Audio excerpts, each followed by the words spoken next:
चलिए, नमस्कार मेरे प्यारे बच्चों, कैसे हो आप सभी लोग। एक बार फिर से मैं आप लोग के साथ शामिल होने जा रहा हूँ एक महत्वपूर्ण चर्चा में, जिसका हमने पार्ट 1 आपको दे दिया, पार्ट 2 आपको दे दिया। अब हम उस पर पार्ट 3 पे बात करेंगे। महत्वपूर्ण बात इस तरीके से है कि हम लोग इमरजेंसी की बात कर रहे थे, लेकिन उसके पहले मैं उम्मीद करूँगा कि आप सभी लोग अच्छे होंगे, स्वस्थ होंगे, ज़्यादा परेशान नहीं होंगे। इस लॉकडाउन में मुख्यतः जो छात्र लोग हैं उनको काफ़ी समस्या होती है, लेकिन इस अकेलेपन का फ़ायदा उठाइए। मैं एक वीडियो ये भी लेके आऊँगा कि कोरोना में आप लोग कैसे अपने समय का सदुपयोग कर सकते हैं, उसके बारे में भी हम लोग चर्चा करेंगे।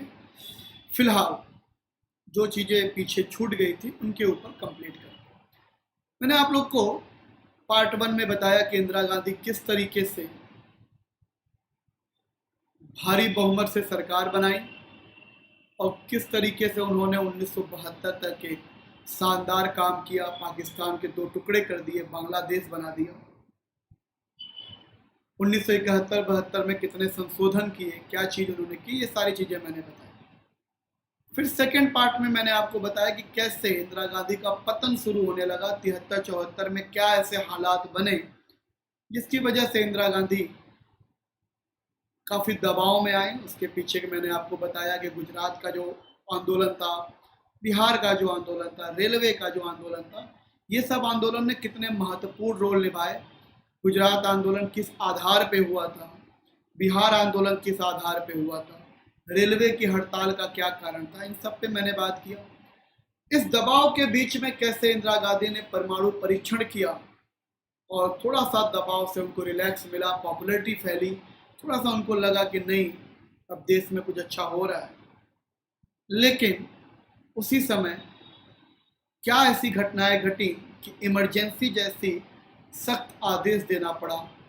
पार्ट 3 में हम यहीं पे बात करने वाले थे, 1975 वर्ष की बात करने वाले थे कि 1975 वर्ष क्या हुआ, कैसे ये बहुत ही डिफिकल्ट हुआ, इसी चीज़ के बारे में हम लोग चर्चा करेंगे। 1975 में दबाव इस प्रकार से बढ़ा, कुछ ऐसी बहुत ही बेसिक सी और बहुत ही प्रमुख सी घटनाएं घटी। एक तो गुजरात चल ही रहा था बवाल में, दूसरा बिहार जेपी नारायण ने संभाल ही लिया था, और बिहार से जो जेपी नारायण थे उन्होंने 1975 में फरवरी और मार्च के महीने में एक बहुत बड़ी रैली संबोधित की दिल्ली में, और इस रैली का बड़ा दबाव पड़ा। इस रैली में बहुत सी बातें कही गई व्यवस्था के खिलाफ, और इस रैली में काफ़ी लोग आए और भारी बातें की गई। यहाँ तक कि इस रैली में इतनी बड़ी रैली हुई कि इसमें बहुत से लोग शामिल हुए। ऐसा लग रहा था जैसे कई लाख लोग कह रहे हैं सिंहासन खाली करो, जनता आ रही है। इस तरीके के नारे चले कि इंदिरा सिंहासन खाली करो, जनता आ रही है, इस तरीके के नारे चले, उसका दबाव बना। गुजरात में इलेक्शन नहीं हो रहे थे, विधानसभा भंग कर दी गई थी। हमने पार्ट 2 में आपको बताया कि विधानसभा भंग कर दी गई थी मोरारजी देसाई के अनशन बैठने पर। भंग तो हो गई थी लेकिन नए इलेक्शन नहीं हो रहे थे, इस बात की बड़ी दिक्कत थी। तो इस बात को बवाल बना के 6 अप्रैल को मोरारजी देसाई फिर से अनशन पर बैठ गए और उन्होंने कहा कि विधानसभा के चुनाव करवाइए। कब तक ये शासन चलेगा, कब तक बिना विधानसभा के रहेंगे हम लोग। तो खैर चुनाव हो नहीं रहे थे, लेकिन जब अनशन पे बैठ गए मोरारजी देसाई, बड़े नेता थे, उनके अनशन पे बैठने का प्रभाव ज़्यादा पड़ता था। सरकार ने वहाँ से घोषणा कर दी कि 10 जून को हम विधानसभा का चुनाव कराएंगे, और 10 जून को विधानसभा के चुनाव डेट होगी। इन सब के बीच में एक बहुत ही महत्वपूर्ण घटना घट रही थी, और वो महत्वपूर्ण घटना की अगर हम बात करें, वो दिन कौन सा था, 12 जून। ये एक महत्वपूर्ण तारीख है इंदिरा गांधी के जीवन की, मनहूस तारीख कह सकते हैं इंदिरा गांधी के जीवन की। अगर इंदिरा गांधी आज होती और आप उनसे पूछते कि अपने इतिहास में या अपने जीवन काल में आप कौन सी तारीख को मिटाना चाहेंगे अपने लाइफ से, तो वो शायद 12 जून का ही नाम लेती। 12 जून को उनको एक ही दिन में, एक झटके नहीं, दो झटके नहीं, मुख्यतः 3 झटके लगे और तीनों झटके एक से बढ़ के एक थे। कोई ऐसा झटका नहीं था कि जिसको हम छोटा कह सकते हो, या कोई ऐसा झटका नहीं था कि जो उनके हिला ना दिया। सारी घटनाएं, सारे झटके उनके, इतने झटके के बावजूद भी इंदिरा गांधी खड़ी रही, स्टैंड लेती रही। ये उनके ताकत को दिखाता है कि एक औरत कितना मजबूत है, ये चीज दिखाई थी। लेकिन वो झटकों के बारे में अगर बात करें तो पहला झटका बहुत प्रमुख ये था कि इंदिरा गांधी की जो सरकार थी, उनके जो पीएमओ ऑफिस में जो मुख्य लोग थे वो कश्मीर के पंडित थे। पांच लोग मुख्य थे और वो पांचों लोग कश्मीर के पंडित थे। ये संयोग था, ऐसा कुछ था नहीं कि कश्मीर पंडित का बहुत ज्यादा वो था, संयोग कह लीजिए। कश्मीरी पंडित, पांचों कश्मीरी पंडित इंदिरा गांधी के पीएमओ ऑफिस में रहते, जिसमें बहुत बड़े बड़े नाम थे। एक थे पीएन हक्सर साहब। पीएन हक्सर साहब फर्स्ट प्रिंसिपल सेक्रेटरी थे, जो कि बहुत ताकतवर पोस्ट होती है। अगर आप संस्थान में किसी देश में है, किसी प्रधानमंत्री के प्रिंसिपल सेक्रेटरी हैं, तो आपसे बड़ा फिर कोई पोस्ट नहीं है। चूंकि ये रिटायर हो गए तो उसके बाद ये पद पीएन धर साहब ने अपनाया था। पीएन धर साहब बहुत बड़े इकोनॉमिस्ट थे, बहुत बड़े इकोनॉमिस्ट थे उस समय ये। तीसरा नाम था डीपी धर। डीपी धर जो थे वो राजनेता थे बहुत बड़े, और कई जगहों पर राजदूत बनकर उन्होंने कार्य किया था। जैसे सोवियत संघ में वो राजदूत थे, कूटनीति के बड़े ज्ञाता थे, उनको कूटनीति बहुत आती थी। चौथे आदमी थे TN call. TN call IAS अफसर थे, आईपीएस भी थे, फॉरेन सर्विस भी थे, और यूके में, लंदन में, यूएस में ये राजदूत की तरह काम भी कर चुके थे। तो ये इनके उसमें थे। और पांचवा जो उनके पीएम ऑफिस में थे वो बहुत ही नामचीन व्यक्ति थे, रायन काव। KAO है, कहीं कहीं डब्ल्यू मिलता है। और रायन काव कौन था? आपने राव का नाम सुना होगा, राव का।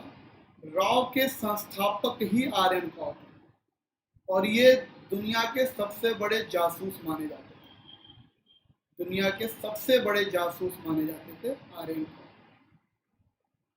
रॉ के संस्थापक थे, कई दिनों तक ये रॉ के खुद के चेयरमैन रहे, फिर के जाने के बाद अलग अलग लोग।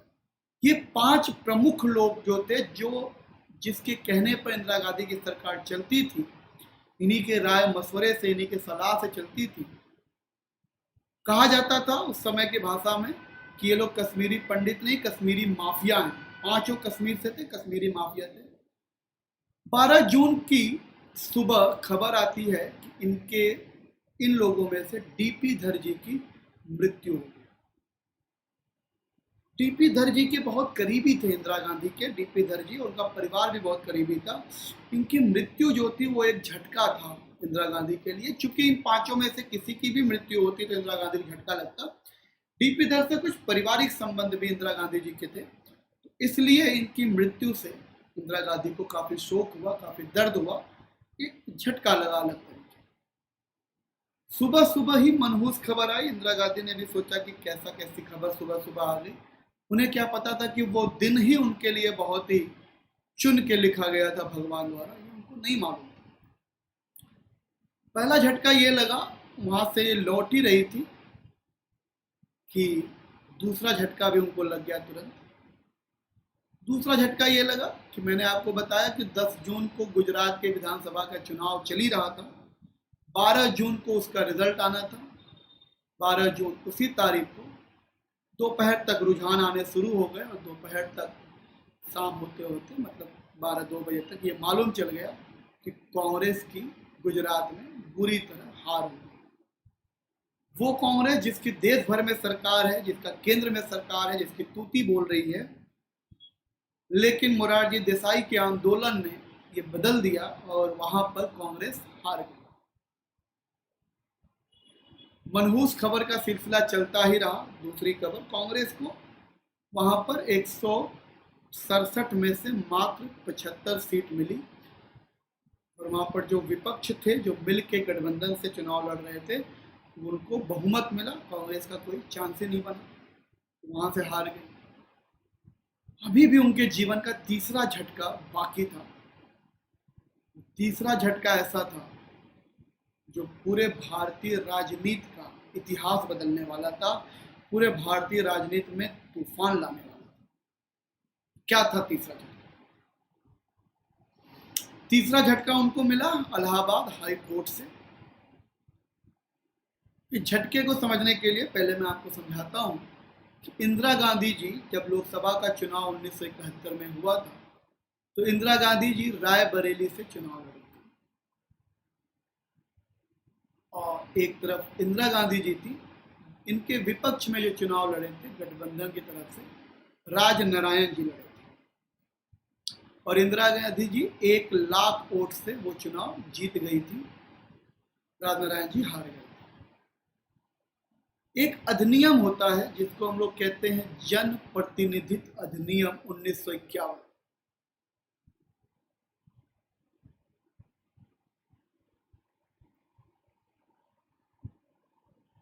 जन प्रतिनिधित्व अधिनियम 1950 भी है, 1951 भी।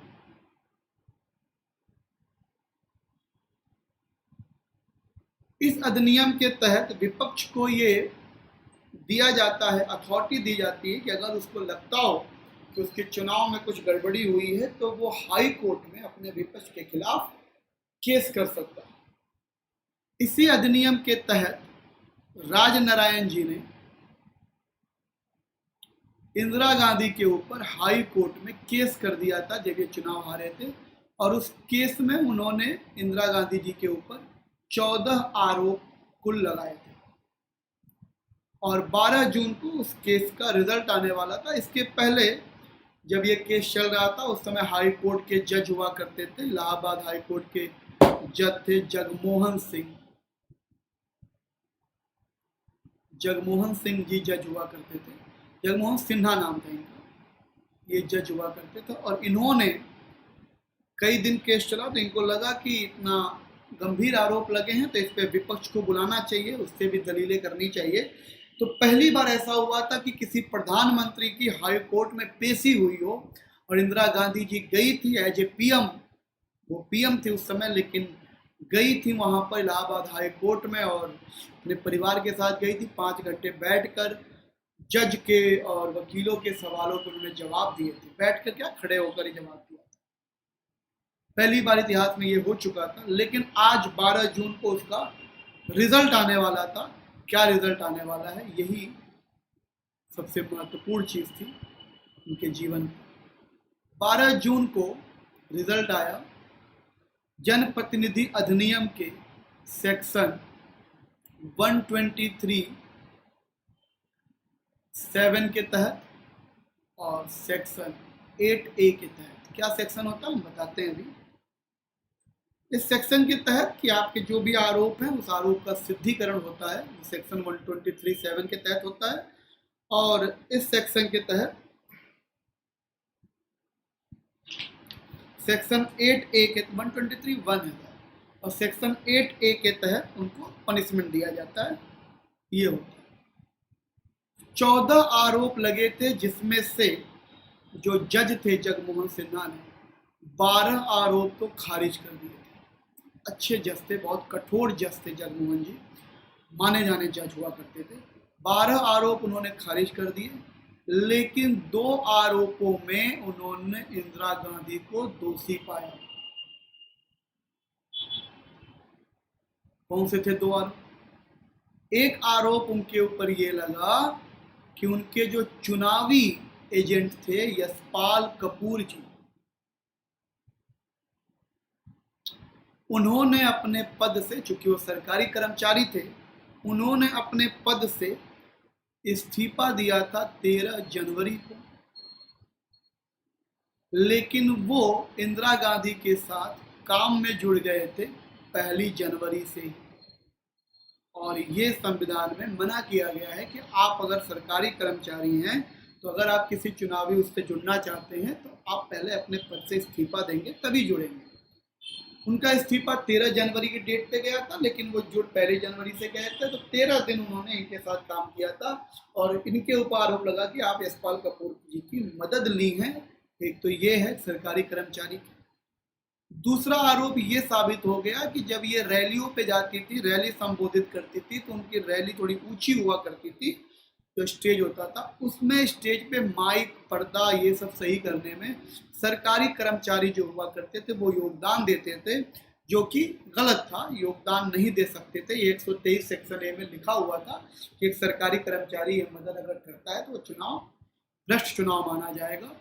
इन दोनों आरोपों में इंदिरा गांधी को सजा सुनाई गई सेक्शन 8A के अंतर्गत। पहली सजा तो उनको ये सुना दी गई कि उनके जो चुनाव थे, रायबरेली से वो चुनाव लड़ी थी, वो चुनाव पूरी तरीके से भ्रष्ट माना गया। उस चुनाव को रद्द कर दिया गया हाई कोर्ट। ये ऐसी चीज थी जो एक प्रधानमंत्री पद पे है, गरिमा की बात है। पता चल रहा है आज के अभी तक हम जिसको प्रधानमंत्री मान रहे थे वो तो जीता ही नहीं चुनाव। चलो 1 मिनट के लिए ये भी समझ में आ गया कि वो चुनाव नहीं लड़ी, कोई बात नहीं, दूसरे जगह पर्चा भर देंगी, फिर से चुनाव होगा, फिर से जीत जाएंगे। दूसरी पनिशमेंट उनको दिया गया जगमोहन सिन्हा के द्वारा सेक्शन 8A के अंतर्गत कि अगले 6 वर्ष तक इंदिरा गांधी जी कोई चुनाव नहीं लड़ सकती, बैन कर दिया। 1981 तक वो कोई भी चुनाव में भाग नहीं ले सकती। ये डिसीजन जैसे ही आया, पूरे भारतीय इतिहास में, भारतीय देश में हाहाकार मच गया। मतलब एक प्रधानमंत्री का पहले तो फर्जी बन गया, वो जो चुनाव जीती थी वो रद्द कर दिया गया। अब वो चाहे भी तो चुनाव नहीं लड़ सकती थी। कुल मिला के मोटा मोटा उनकी गद्दी अब जाने वाली थी, ऐसा माहौल बन गया। विपक्ष को यही मौका चाहिए था। विपक्ष को एक अटल बिहारी वाजपेयी और लालू जी, जेपी जी, मोरारजी देसाई, इन लोग ने पूरा एक, लाल कृष्ण आडवाणी जी, ये लोग को पूरा एक मुद्दा मिल गया कि अब तो एक बहुत बेहतरीन चीज़ है, अब तो इनको इस्तीफा देना ही पड़ेगा, दबाव बना के हम इस्तीफा दिलवा ही लेंगे। कहीं ना कहीं इंदिरा गांधी जी का भी मन हो गया कि अब इस्तीफा दे ही देते हैं, अब तो मतलब बचा ही क्या, चुनाव रद्द हो गया और लड़ भी नहीं सकते चुनाव। लेकिन उनके जो पीएमओ थे, पीएनधर थे, ये लोग थे, उन लोगों ने समझाया उनको कि ऐसा नहीं है, इसका रास्ता हम निकाले जा सकते हैं। हाई कोर्ट ने उनको 20 दिन का समय दिया था कि आप सुप्रीम कोर्ट में अपील कर सकती हैं और 20 दिन आपके पास है, अपने पार्टी से आप राय मशवरा करके नए प्रधानमंत्री को दे सकती हैं, बाकी सजा भुगतिए। ये जो झटका था ये इंदिरा गांधी को मतलब तोड़ देने वाला झटका।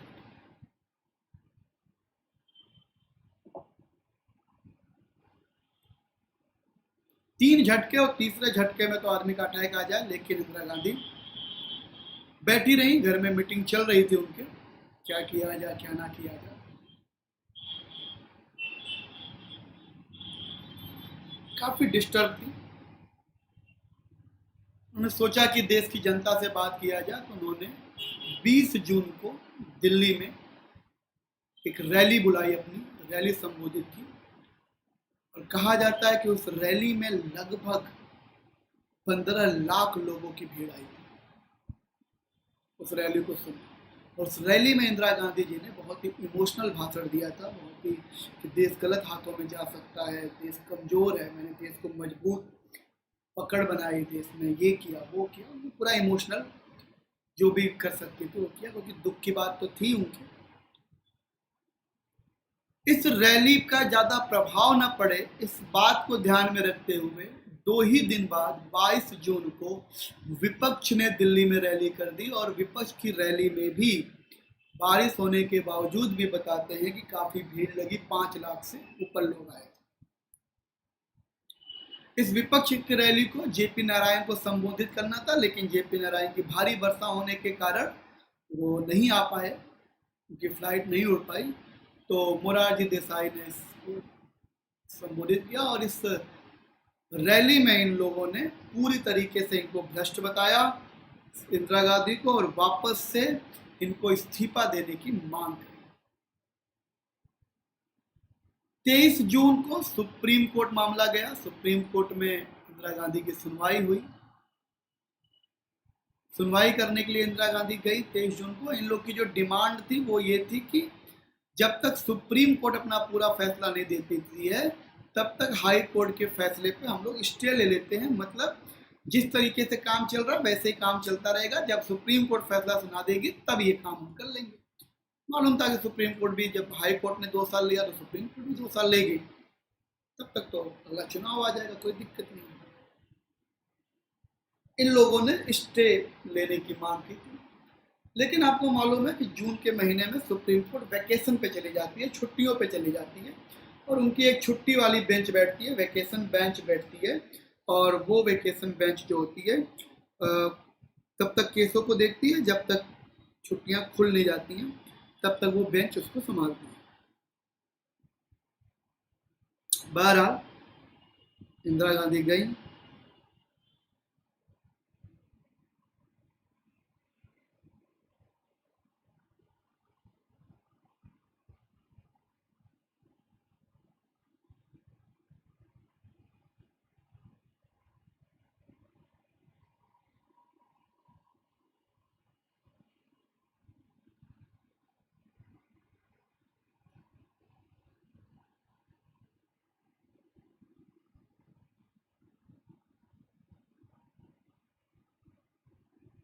इंदिरा गांधी गई, और संजोग देखिए कि उस समय जो सुप्रीम कोर्ट के वैकेशन बेंच पे जो जज बैठे थे, उस जज का भी इंदिरा गांधी से बहुत पुराना नाता था। खैर वो एक लंबी कहानी हो जाएगी, लेकिन मैं आपको थोड़ा बहुत बता देता हूँ। कृष्णा अय्यर बहुत ही बड़े जज हुआ करते थे, कृष्णा अय्यर। आज कृष्णा अय्यर जज थे, कृष्णा अय्यर के हाथ में इंदिरा गांधी का केस था, और वो केस जिससे अगर वो चाहें तो उनकी गद्दी हिला सकते हैं। कृष्णा अय्यर इंदिरा का कनेक्शन कैसे है, अगर हम संक्षेप में आपको बताएं तो केरल में कांग्रेस पार्टी नहीं थी। केरल में, पूरे देश में जब कांग्रेस पार्टी थी तो केरल में एक उनकी लोकल पार्टी बनी थी। उस लोकल पार्टी के मंत्री, विधि मंत्री, कानून मंत्री खुद कृष्णा अय्यर हुआ करते थे। प्रधानमंत्री तो पंडित जवाहरलाल नेहरू थे, लेकिन उस 1 साल के लिए टाइम पीरियड में अध्यक्ष कांग्रेस पार्टी की खुद इंदिरा गांधी बन चुकी थी। 1 साल के लिए बनी थी बीच में, उसके बाद जब सरकार में आई तब बनी। इंदिरा गांधी ने अपने अध्यक्षता में अपने पिता से कहकर आर्टिकल 356 लगाकर, अध्यादेश लगाकर वहां पर केरल के उस सरकार को गिरा दिया, और सरकार के गिरने पे कृष्णा अय्यर को अपना मंत्री पद भी छोड़ना पड़ा था। और कृष्णा अय्यर फिर वकील थे तो वो चले गए वकालत करने, फिर जज बन के वो सुप्रीम कोर्ट में गए। आज मौका कृष्णा अय्यर के पास था इंदिरा गांधी के लिए, लेकिन कृष्णा अय्यर बहुत बड़ा नाम था और बहुत बड़े जज थे, इतने हल्के आदमी नहीं थे। तो कृष्ण अय्यर ने स्टे देने के लिए मना कर दिया। उन्होंने कहा हम पूरा स्टे तो नहीं देंगे, हम पार्शियल स्टे आपको दे देते हैं।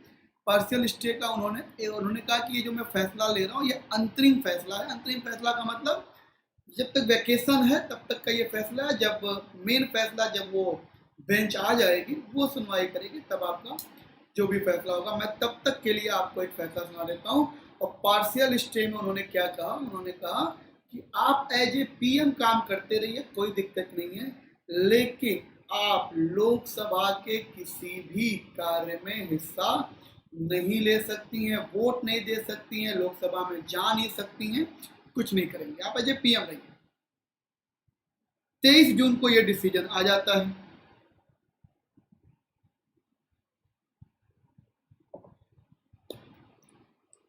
थोड़ा बहुत तो रिलीफ तो मिला, लेकिन एक भारतीय इतिहास में पहली बार ऐसा हो रहा था, या ऐसा था कि एक प्रधानमंत्री है, पद पे बैठा है, लेकिन वो लोकसभा नहीं जा सकता, तो कोई बात नहीं पास करवा सकता, पावर ही नहीं रहेगी, क्या करते।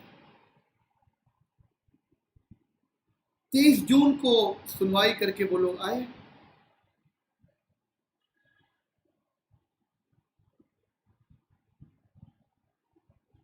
ये फैसला कृष्ण अय्यर ने 24 जून को सुनाया। 24 जून को यह फैसला सुनाया। जैसे ये फैसला आया, 25 जून को दिल्ली में विपक्ष ने फिर डिसाइड किया कि एक रैली करेंगे। 25 जून ये रैलियां केवल और केवल इनके ऊपर दबाव बनाने के लिए हो रहा था विपक्ष ने 25 जून को रैली करने की डिसाइड किया। जेपी नारायण, मोरारजी देसाई, यही लोग विपक्ष के मेन नेता थे, डिसाइड किया, रैली करने की घोषणा की। खुफिया द्वारा इंदिरा गांधी को यह मालूम चला कि इस रैली में कुछ ऐसी बात होने वाली है जिसकी वजह से देश में अराजकता फैल सकती है। कुछ इतना जेपी कुछ बहुत बड़ा चीज अनाउंस करने वाले। खैर रैली हुई और यह बात बिल्कुल सही निकली। 25 जून को जेपी नारायण ने भरी रैली में यह संबोधित कर दिया कि अगर इंदिरा गांधी जी ने 29 जून को अपना इस्तीफा नहीं दिया, 29 जून तक इस्तीफा नहीं दिया, तो हम लोग पूरे देश की जितनी सरकारी सेवाएं हैं सब बंद कर देंगे और सब लोग इनके धरना प्रदर्शन करेंगे, इनका घेराव करेंगे और सब लोग इनसे 10-15 लाख जितने भी लोग होंगे सब लोग इनसे इस्तीफा की मांग करने इनके आवास पहुंचेंगे। जेपी नारायण एक बड़े नेता थे, उनकी बातों में वजन होता था, हल्के फुल्के नेता थोड़ी थे।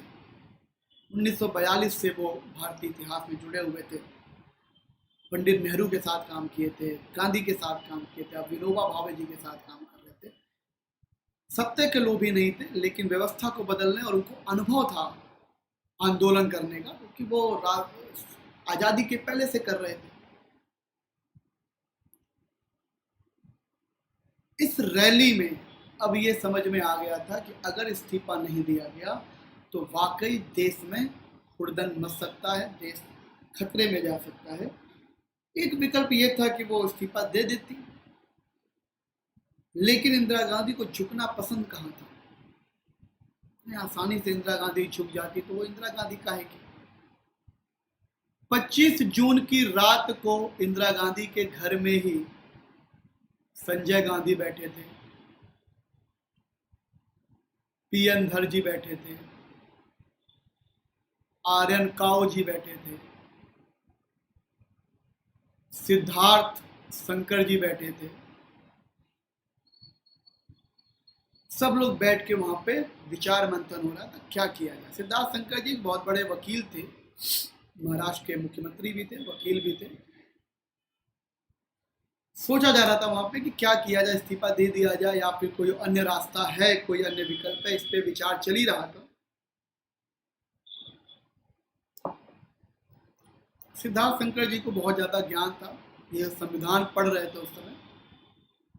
उन्होंने पढ़ा और पढ़कर बहुत देर तक उन्होंने उस पर विचार मंथन किया। उन्होंने कहा एक रास्ता है। क्या रास्ता है? उन्होंने कहा रास्ता ये है, आर्टिकल 352 कहता है कि अगर आप आपातकाल की घोषणा कर दें, जो जहां पर है वो सब स्थिर हो जाएगा, सारी शक्ति आपके हाथ में आ जाएगी, सारी शक्ति राष्ट्रपति के हाथ में आ जाएगी, मतलब आपके हाथ में आ जाएगी, और फिर हम लोग इस चीज को देख सकते हैं कि आगे क्या करना है। तब तक के लिए मामला एकदम ठंडा हो जाएगा और आपके हाथ में पावर रहेगी। चूंकि 1962 में चीन का युद्ध हुआ था, 1971 में पाकिस्तान से युद्ध हुआ था, इन सब की वजह से पहले से ही हमारे देश में आपातकाल चल रहा था। तो ये बात संजय गांधी ने कहा कि हमारे देश में तो पहले से आपातकाल चल रहा है, उसी को कंटिन्यू कर देते हैं, क्या दिक्कत है। उन्होंने कहा नहीं, जो वो वाले आपातकाल थे वो बाहरी आक्रमण की वजह से लगे थे, और ये वाला जो आपातकाल होगा ये इंटरनल डिस्टरबेंस की वजह से लगेगा कि हमें आशंका है कि आंतरिक असुरक्षा फैल जाएगी, आंतरिक रूप से देश में अराजकता फैल सकती है, जिसकी वजह से यह लगाना पड़ेगा। सब लोगों ने इस पे विचार विमर्श किया और फिर ये हुआ कि इसके अलावा कोई अन्य रास्ता दिख नहीं रहा था। तो इंदिरा गांधी जी ने कहा ठीक है, फिर कोई दिक्कत नहीं, लगा देते हैं आपातकाल। इंदिरा गांधी ने सिद्धार्थ शंकर जी से कहा कि जाइए प्रेसिडेंट से बात कर लीजिए, लेकिन सिद्धार्थ शंकर जी ने कहा कि मेरा जाना ठीक नहीं रहेगा, आप प्रधानमंत्री हैं, आप जाइए। फखरुद्दीन के पास गई वो लोग। फखरुद्दीन उस समय प्रेसिडेंट थे, बहुत ही विनम्र आदमी थे, कोई दिक्कत नहीं थी, और इंदिरा गांधी की बात टालने की शक्ति उस समय किसी के पास नहीं थी, तो वो क्या ही टालते। उन्होंने बताया, उन्होंने कहा कैबिनेट से मीटिंग कर लीजिए। उन्होंने कहा मैं अभी करी तो नहीं हूँ, लेकिन हाँ लगाने के बाद ही करूँगी, क्योंकि बात लीक हो जाएगी। कहा ठीक है लिख दीजिए, मैं साइन कर देती हूँ। पीएन धर जी ने पूरा लेटर लिखा, ऑर्डर तैयार किया, क्या क्या रहेगा उसमें, और वो ऑर्डर प्रेसिडेंट के पास गया, साइन हुआ उसमें। और 10 बजे 25 जून रात 10 बजे हाईली प्रभाव से इमरजेंसी लगा दी गई। 10 बजे इमरजेंसी लगाई गई और रात के 3 बजे जितने भी बड़े नेता थे, जो भी प्रभावी रूप से इसमें सम्मिलित थे, इन सब चीज़ों में, संजय गांधी जी ने सबको आदेश दिया। उन्होंने कहा जितने लोगों ने मम्मी को परेशान किया सबको गिरफ्तार करो।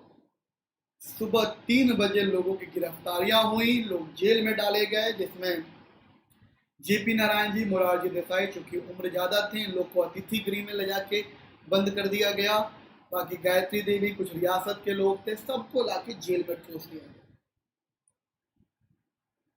सुबह 6 बजे इंदिरा गांधी जी ने कैबिनेट की बैठक बुलाई।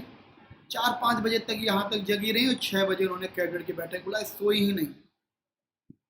कैबिनेट की बैठक में उन्होंने सबको लिस्ट पकड़ा दी कि भैया हमारे देश में आपातकाल लग चुका है, ये लोग गिरफ्तार हो चुके हैं, आप लोग को कुछ बात कहनी हो तो कह सकते हैं। इंदिरा गांधी के सामने कौन क्या बोलता, उनकी मीटिंग में वही बोलती थी, वही जो बोल देती थी। कोई बोलता भी था तो बहुत धीरे से जवाब हो देती थी, तो ज़्यादा प्रभाव नहीं था। स्वर्ण सिंह ने उनसे पूछा कि केवल एक बात पूछी कि जब ये आपातकाल लग रहा है, ठीक है, अब जो ये गिरफ्तारियां हुई हैं, ये गिरफ्तारियां किस एक्ट के तहत हुई हैं, किस केस के तहत हुई हैं, क्या इल्जाम लगाया गया? तो उन्होंने कहा मीसा एक्ट के तहत। धीरे से ही बोला, Misa act, maintenance of internal security act, मतलब आंतरिक सुरक्षा के लिए, मेंटेन करने के लिए ये लोग जिम्मेदार थे, नहीं मेंटेन कर पा रहे थे, इसकी वजह से इनको अंदर किया गया, मीसा एक्ट लगा दिया। हमारे देश में इमरजेंसी लग गई। पीएन धर गए, बीच में जेपी जी से बात भी किए। जेपी जी की भी उम्र ज़्यादा हो गई थी, उन्होंने कहा इस कैर से तो बढ़िया है बाहर निकलें। जेपी जी भी कुछ ठंडे हुए। फिर उसके बाद जेपी जी की तबीयत भी खराब हो गई, चंडीगढ़ गए, वहाँ के डॉक्टर ने रेफर कर दिया। अब यहाँ पर कांग्रेसियों के हाथ पांव फूलने लगे, कहीं कुछ हो गया तो हम देश को क्या जवाब देंगे। लेकिन बहरहाल महाराष्ट्र में गए, वो बच गए। फिर उनको नवंबर में ही जेपी जी को रिहा कर दिया गया। तो इस तरीके से हमारे देश में इमरजेंसी तो लग गई, लेकिन इस इमरजेंसी को कब तक रखना था, क्या सोच के रखा था इंदिरा गांधी जी ने, कब तक रखना है इस इमरजेंसी? इस इमरजेंसी की आड़ में आपको मालूम है, ये राष्ट्रपति ने लगा दिया 2 महीने बाद इसको, अब तो 1 महीने हो गया, लेकिन 2 महीने के अंदर इनको संसद से पारित कराना होता। और ये इंदिरा गांधी जी के लिए बहुत टफ तो था नहीं, विधानसभा उनका, राज्यसभा उनका, सब कुछ उनका, तो उन्होंने पास करवा दिया, सब चीज डन हो गई। अब इस इमरजेंसी का फायदा तो उठाना था इंदिरा गांधी जी को। इंदिरा गांधी जी ने इसी इमरजेंसी के फायदे उठाने में 21 जुलाई 1975 को 2 बहुत ही महत्वपूर्ण संशोधन किया, 38वां संशोधन और 39वां संशोधन। ये दोनों संशोधन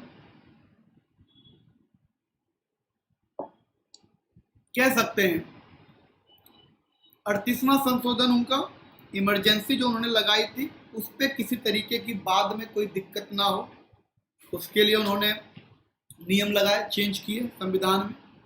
और 39वां संशोधन इसलिए किया गया कि मैं बीच में जो ये केस चल रहा था, हाई कोर्ट का सब कुछ चल रहा था, कोर्ट के नियम को बदलने के लिए किया गया। मुख्यतः आप मोटे मोटा ये समझ सकते हैं।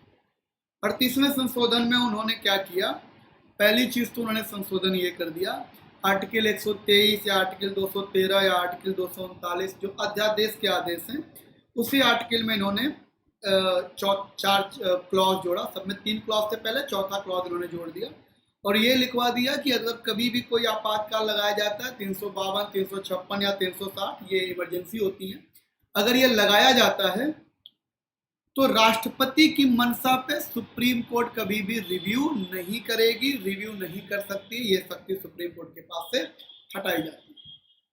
इसलिए था कि कल को अगर इमरजेंसी हटे और लोग केस कर दें तो सुप्रीम कोर्ट पूछे क्या मंशा थी, क्यों लगाया गया, कितनी आवश्यकता थी। तो हमारे पास कोई पुख्ता सबूत ना होने के कारण फिर से कोई रायता न फैले, उन सब रायता से बचने के लिए उन्होंने कहा कि राष्ट्रपति की मंशा पे कोई सवाल ही नहीं करेगा, सुप्रीम कोर्ट इसका रिव्यू ही नहीं करेगी, खत्म। दूसरी चीज, उन्होंने एक एक्ट पास किया, election law amendment act, ELL। और इस एक्ट के तहत जो एक्ट में जन प्रतिनिधि अधिनियम मैंने आपको बताया था जब उनको सजा मिली थी इंदिरा गांधी को, जन प्रतिनिधि अधिनियम में उन्होंने चेंजेस लाए। क्या चेंजेस लाए? पहला चेंज उन्होंने ये लाया, यदि कोई कर्मचारी, सरकारी कर्मचारी हो और वो किसी चुनाव में, रैली में अगर कुछ कार्य करता है, वो सारे कार्य लिखा दिए जिसमें उनको सजा मिली थी, इस तरीके का कार्य करता है, माइक सही करता है, बेंच सही करता है, या इस तरीके का कार्य करता है, उन कार्यों को भ्रष्टता में नहीं गिना जाएगा, उन कार्यों का कोई सजा नहीं मानी जाएगी। यहाँ पे अपने आप को सेव कर लिया। दूसरा उन्होंने उसमें चेंज किया, देखो जितनी भी संविधान में संशोधन होते हैं ना, वो उस समय की स्थिति से ही होते हैं। दूसरा संशोधन उन्होंने ये कर लिया कि अगर कोई सरकारी कर्मचारी अपना रिजाइन देता है और वो जो तारीख लिखता है और सरकार जो तारीख बोलती है, उन दोनों में अगर आप तारीख मानेंगे तो सरकार की बोली गई तारीख को ही माना जाएगा, उस व्यक्ति के द्वारा दिए गए तारीख के नहीं माना जाएगा। मतलब अगर यशपाल शर्मा ने 13 जनवरी को रिजाइन दिया था और सरकार कहती है कि नहीं, ये रिजाइन 1 जनवरी से माना जाएगा, तो अब रिजाइन 1 जनवरी से ही माना जाएगा, 13 जनवरी का मान्य नहीं होगा। यहाँ पर भी वो बच गई, मतलब अपना रास्ता साफ कर दिया। अब ये भी नहीं कोई कह सकता कि यशपाल शर्मा जी 13 जनवरी को किए थे काम, क्योंकि अब तो हमारे अंडर में आ गया। सजा में जो 8A, सेक्शन 8A के अंतर्गत उनको सजा मिलेगी थी, उस सजा में भी उन्होंने चेंजेस किया। उन्होंने कहा कि अगर किसी प्रधानमंत्री को हाई कोर्ट में सजा मिल भी जाती है, किसी भी व्यक्ति को सजा मिल भी जाती है हाई कोर्ट से इस गुनाह का, तो वो राष्ट्रपति के पास जाकर क्षमा याचना कर सकता है, और राष्ट्रपति के पावर है कि वो उसको क्षमा कर दे, और राष्ट्रपति क्षमा कर देगा तो कोई मतलब ही नहीं, फिर तो वो बरी हो जाए। इनको मालूम था कि मेरा राष्ट्रपति मेरा अपना है, मेरा राष्ट्रपति मेरा अपमान, मालूम था। इन्होंने कहा कि इस तरीके की चीजें होती हैं तो मुझे क्या करना, मुझे कोर्ट नहीं जाना पड़ेगा, मैं सीधे राष्ट्रपति के पास जाएंगे और सजा कम करवा। और ये जितने भी इन्होंने 38वां संशोधन किया, ये सारे के सारे संशोधन रेट्रोस्पेक्टिव थे। रेट्रोस्पेक्टिव का मतलब ये सारे संशोधन इस आधार पे किए गए कि ये संशोधन आज से नहीं लागू होगा, ये संशोधन तब से लागू होगा जब से संविधान बना हुआ है, जब से संविधान के नियम चल रहे हैं। मतलब आजादी के समय से ही ये नियम चल रहा है, ऐसा ये प्रतीत नहीं होगा कि ये नियम आज से हो रहा है। रेट्रोस्पेक्टिव के आधार पे इसको संशोधन करवा दिया गया। मनवाने की क्या है, पूरी पार्टी उनकी है, राज्यसभा लोकसभा सब उनकी है, सब लोग वोट किए, मान गए। इससे ये हो गया कि अब उनके ऊपर जो हाई कोर्ट का इल्जाम लगा था, हाई कोर्ट ने जो सारे इसके सारे नतीजे, सब के सब हाई कोर्ट की जितने भी फैसले थे, सब के सब क्या हो गए, कैंसिल, खत्म हो गए, बच गई। 39वां संशोधन उन्होंने क्या किया, एक तो संशोधन आर्टिकल 71 में उन्होंने कर दिया कि अगर कहीं पे किसी भी जगह पे विधानसभा नहीं है और फिर भी राष्ट्रपति का चुनाव करवाना है तो बिना विधानसभा के भी राष्ट्रपति का चुनाव हो सकता है। ये तो सुप्रीम कोर्ट ने, मैंने पार्ट 2 में आपको सिखाया था, बताया था कि सुप्रीम कोर्ट ने इस बात की मंजूरी दे दिया था, तो कोई ये बहुत दिक्कत नहीं थी। दूसरा और तीसरा अधिनियम जो था, जो संशोधन था, वो सबसे बुरा, देश का सबसे बुरा संशोधन माना गया। दूसरे तीसरे में इन्होंने क्या किया कि अगर जैसे राष्ट्रपति के चुनाव के बीच में अगर मतभेद होता है तो उसमें हस्तक्षेप सुप्रीम कोर्ट करता है। उन्होंने कहा प्रधानमंत्री या स्पीकर के चुनाव के बीच में अगर कोई मतभेद होता है तो उसकी जांच 329B में मेंशन जो अथॉरिटी है वही कर सकता है, और उसकी अथॉरिटी की जो फैसला होगा उस पर सुप्रीम कोर्ट कोई रिव्यू नहीं कर सकता, इसका कोई रिव्यू नहीं करेगा। उस अथॉरिटी ने जो आदेश दे दिया वही मान लिया जाएगा। यहां से भी सुप्रीम कोर्ट खत्म। चुनाव का मतभेद है, प्रधानमंत्री स्पीकर का कोई भी चुनाव हो रहा है, अगर उसमें मतभेद पैदा हो रहा है तो सुप्रीम कोर्ट को ज्यादा लोड लेने की आवश्यकता नहीं है। 329B में जिसको भी अथॉरिटी बनाया गया है वो अथॉरिटी इस बात का निश्चय करेगी, और एक प्रधानमंत्री को इन सब चीजों को हैंडल करना कोई टफ काम नहीं है। तीसरा जो उन्होंने किया वो बहुत ही खतरनाक किया। उन्होंने क्या कर दिया, 87 से लेकर 124 तक की एंट्री भर दी, किसमें, नाइन्थ शेड्यूल वो शेड्यूल होता है, 9वीं सूची जो लैंड रिफॉर्म के लिए बनाया गया था। और इस सूची में आपको मालूम है सुप्रीम कोर्ट या कोई भी कोर्ट रिव्यू नहीं कर सकती है, जांच नहीं कर सकती है। इन्होंने 9th शेड्यूल के अंदर डाल दिया ये वाला नियम, जन प्रतिनिधि अधिनियम के अंदर ये जो चेंजेस किया गया था सजा में और चीजों को जो चेंज किया गया था, इन सभी को, इसको इलेक्शन एक्ट कहा गया, इलेक्शन अमेंडमेंट एक्ट कहा गया। इस एक्ट को 9वीं अनुसूची में डाल दिया। इसका मतलब कि अब सुप्रीम कोर्ट चाह के भी इस एक्ट का रिव्यू भी नहीं कर सकती है, खारिज भी नहीं कर सकती है, खत्म, ये एक्ट पास हो गया, 9वीं अनुसूची में। दूसरा कि कल को अगर लोग छूटे जेल से और वो केस कर दें कि हमारे ऊपर मीसा एक्ट क्यों लगाया गया था, क्या रीजन था, इन्होंने तुरंत क्या कर दिया, मीसा एक्ट को भी 9th शेड्यूल में डाल दिया। 9वीं अनुसूची में जाने के बाद अब उस पर कोई रिव्यू नहीं होगा। अगर सरकार ने आपके ऊपर मीसा एक्ट लगा दिया है तो लगा दिया, अब उसको सरकार ही हटाएगी, सुप्रीम कोर्ट आप नहीं जा सकते, उसका कोई रिव्यू नहीं है। एक और एक्ट हुआ होता था उस समय, कोफे कोसा जो एक्ट था वो तस्करी के लिए जाना जाता था। इसका फुल फॉर्म मुझे एग्जैक्ट नहीं याद आ रहा है, कोफे कोसा, ये तस्करी के लिए था। इस एक्ट को भी उन्होंने 9th शेड्यूल में डाल दिया, क्योंकि कुछ लोगों के ऊपर ये भी एक्ट लगा था, 9th शेड्यूल में डाल दिया कि इसकी कोई जांच नहीं। और इस तरीके से इमरजेंसी लगाने के बाद इंदिरा गांधी ने इतने संशोधन करके अपने आप को सेफ कर लिया, बचा लिया और सेफ हो गई। सारे रास्ते उन्होंने अपने खोल लिए, देश जेल में। कहानी और भी है, सुनाने लगेंगे तो टाइम बहुत जाएगा। उसके बाद चुनाव क्यों नहीं 1976 में किया, लेकिन मैंने आपसे वादा किया था कि हम 1975 तक की घटनाओं पे बात करेंगे, और तीसरा पार्ट में हम लोग यहीं पे क्लोज करेंगे। अगर आपको कुछ और चाहिए, किसी और मुद्दे पे आपको इतिहास में बात करनी हो, आप जानकारी किसी प्रकार लेना चाहते हो, डिटेल में लेना चाहते हो, तो आप मुझसे जरूर संपर्क करेंगे। आप कमेंट करके बताएंगे आपको किस में चाहिए, मैं कमेंट देखूंगा। अगर मुझे लगेगा किसी मुद्दे पे देना तो मैं अगले हफ्ते फिर आपके पास आऊँगा कुछ इसी तरीके का विशेष मुद्दा। Thank you, all the best, good luck, फिर मिलते हैं, स्वस्थ रहिए, स्टे सेफ।